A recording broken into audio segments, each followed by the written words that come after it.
ప్రియమైన సహోదరి సహోదరులకు ప్రభు పేరిట వందనాలు.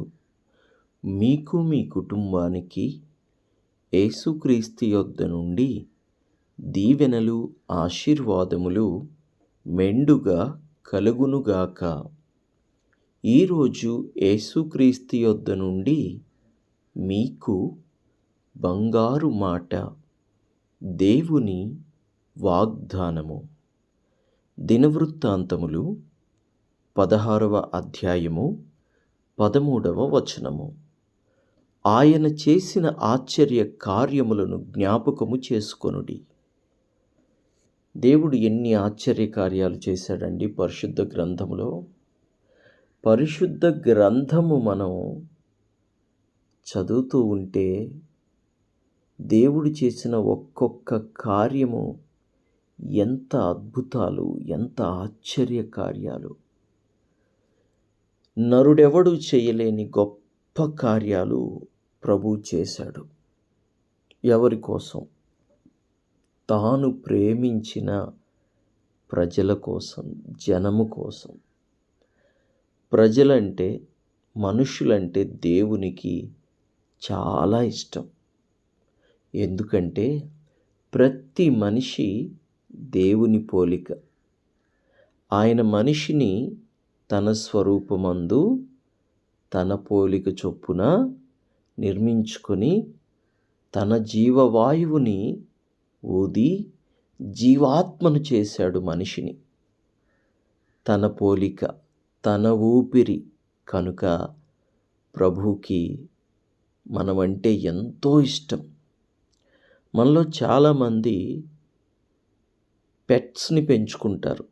అనగా కుక్క పిల్లలను, పిల్లి పిల్లలను, కొందరు మేకలను, గుర్రాలను వారి వారి స్థాయిని బట్టి చక్కగా వాటిని పెంచుకుంటారు. అవి మన పోలిక కాదు, మన ఆత్మ కాదు, మన రూపం కాదు. కానీ వాటిని మనం ఎంత ఇష్టపడతాం, వాటిని మనం ఎంత ప్రేమిస్తాం, వాటిని మనం ఎంతగా పోషిస్తాం.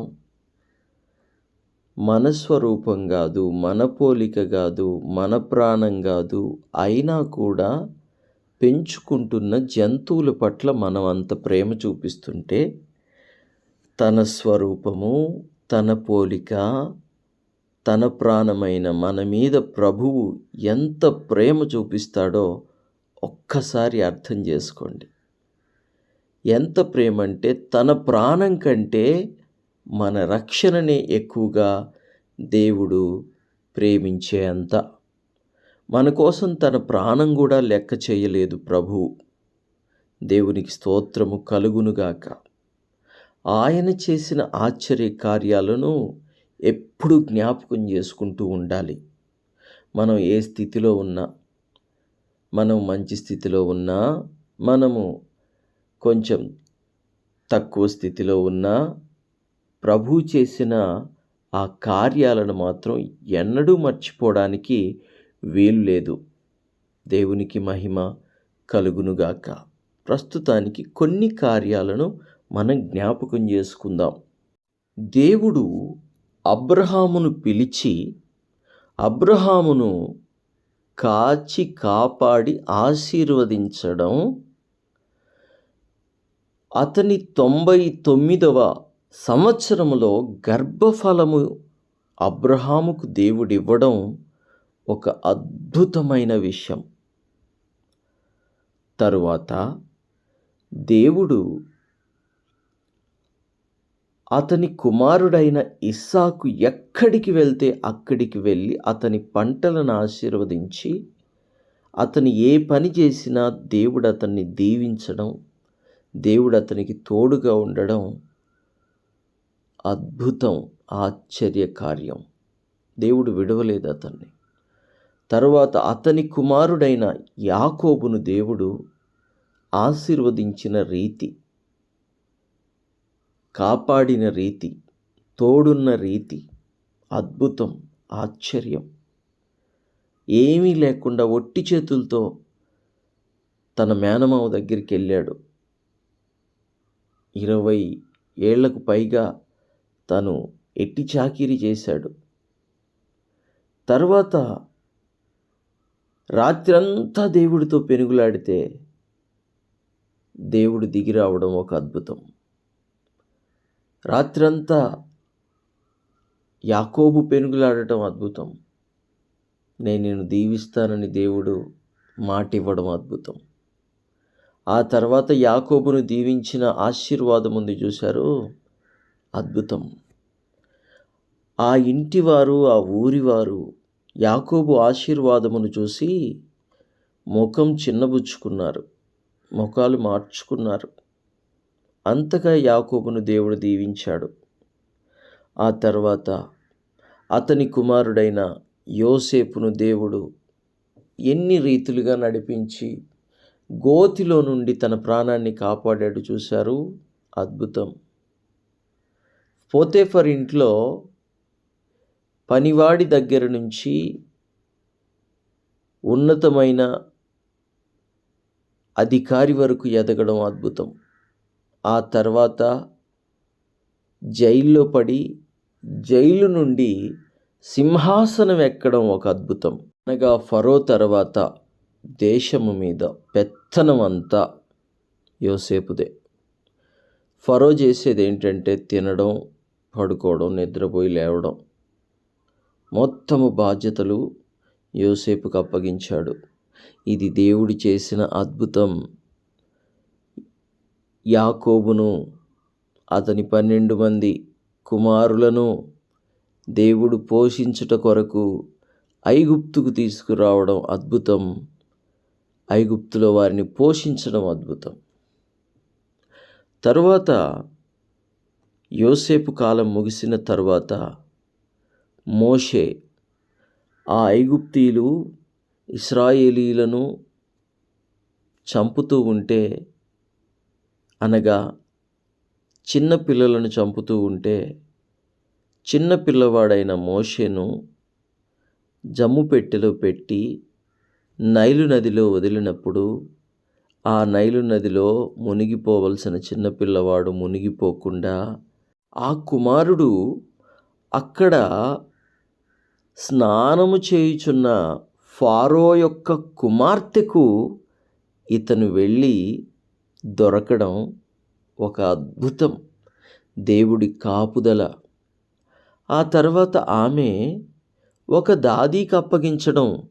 ఆ దాది ఎవరో కాదు, ఆ చిన్న పిల్లవాడి యొక్క తల్లే. ఆ తల్లే ఫరో కుమారుడిగా తన సొంత బిడ్డను పెంచడం అద్భుతం, దేవునికి స్తోత్రం. ఆ తర్వాత ఆ కుమారుడు ఇశ్రాయేలీల పట్ల ప్రేమ కలిగి, అనురాగము కలిగి, ఆప్యాయత కలిగి, బాధ్యత కలిగి ఫరో కుమారుడిగా, ఫరో వారసుడిగా, ఫరో కుమార్తె వారసుడిగా పెరుగుచున్నప్పటికీ కూడా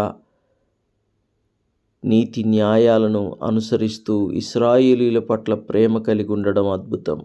ఒక ఐగుప్తియుడు తన ప్రజలైనటువంటి ఒక బలహీనుణ్ణి కొడుతూ ఉంటే అది చూడలేక మోషే తట్టుకోలేక వెళ్ళి అతన్ని ఒక్క గుద్దుకే గుద్ది ఇసుకలో ఒక్క క్షణంలో కప్పిపెట్టి అక్కడి నుంచి ప్రాణభయంతో పారిపోయి 40 ఏండ్లు గడిచిన తరువాత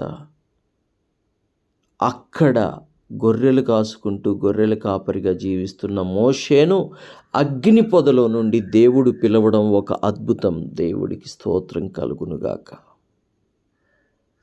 మోషే, నీవు ఐగుప్తుకు వెళ్ళాలి అని మరలా దేవుడు పిలవడం, ఐగుప్తుకు నడిపించడం, ఐగుప్తులో 10 అద్భుతాలు చేసి ఇశ్రాయేలు బానిసత్వంలో ఉన్న ఇశ్రాయేలు ప్రజలను విడిపించి తీసుకొస్తూ ఉండంగా దేవుడు రాత్రివేళ అగ్నిస్తంభంగా, పగటివేళ మేఘస్తంభంగా ఇశ్రాయేలీలకు ఎండ దెబ్బే కానీ వెన్నెల దెబ్బే కానీ తగలకుండా కాచి కాపాడడం అద్భుతం.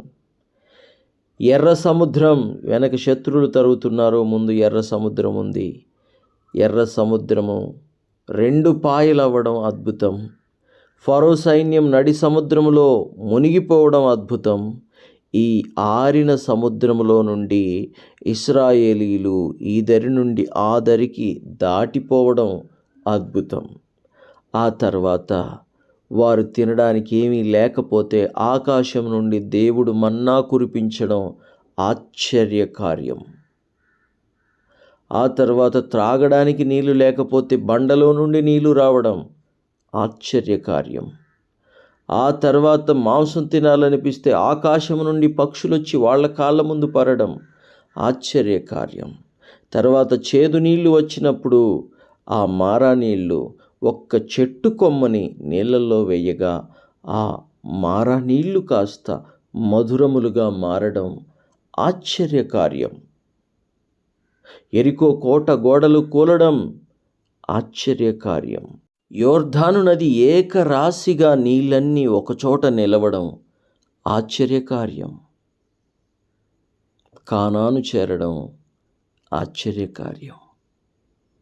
ఇంకా చెప్పుకుంటూ పోతే 1, 2 ఎన్నో ఉన్నాయి. సమయం లేదు కనుక చివరిగా ఒక్క మాట చెప్తాను. ప్రభువైన యేసుక్రీస్తు మన కొరకు భూమి మీదికి రావడం ఆశ్చర్యకార్యం. మన కొరకు ప్రాణం పెట్టడం ఆశ్చర్యకార్యం.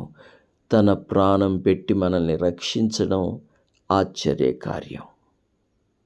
దేవునికే మహిమ కలుగునుగాక. ప్రార్థన. తండ్రి, మీకు వందనాలు. మీరు చేసిన ఆశ్చర్య కార్యాలు ఎంత గొప్పవి తండ్రి. ఎంత జ్ఞాపకం చేసుకున్నా తరగవే తండ్రి. మీకు వందనాలు తండ్రి. మీరు చేసిన అద్భుతాలు జ్ఞాపకం చేసుకుంటూ సంతోషిస్తూ జీవితకాలము నిన్ను మహిమపరిచే కృప ఈ వాక్యం విన్న ప్రతి బిడ్డకి, ఈ ప్రపంచం మీద ఉన్న ప్రతి బిడ్డకి అనుగ్రహించుమని, మంచి రోజులు క్షేమము మాకు కలుగు చేయమని, కృప అనుగ్రహించి నీ సన్నిధి మాకు తోడుగా ఉంచుమని యేసు నామములో ప్రార్థిస్తున్నాము తండ్రి. Amen, amen, amen.